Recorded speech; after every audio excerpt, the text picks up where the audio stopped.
Last week marked 40 years since John Lennon's murder. The Beatles star died after being shot near his home in New York. And tonight we hear from a surgeon who tried to save his life. NewsNation reporter Jeff Kulikowski has the details. This is stat to the ER, so I go down to the ER directly, and I say, "What's going on?" They say, "We have a gunshot wound to the chest coming in." Period.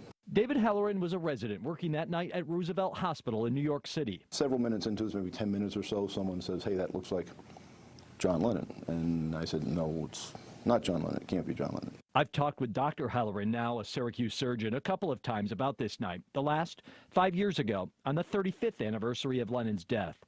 Others have taken credit for being the person who tried to save Lennon's life, but Halloran, who stayed quiet about it for years, knows the truth. There's some memories that stay with you forever, and these are pretty crisp memories. And when Dr. Halloran had pronounced him, and the ER kind of gets very quiet, we have to have music in the emergency room always. And they were playing Imagine. We were like, oh. Not only a superstar, but one of the most influential and iconic figures in pop culture. Dead at age 40. A person who changed music and popular culture as we knew it, but also a devoted husband, here in Syracuse in 1971 to support his wife's artwork.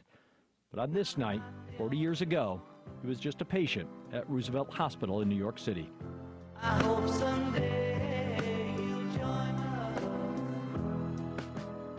I think the world's a little less because John Lennon was taken from us.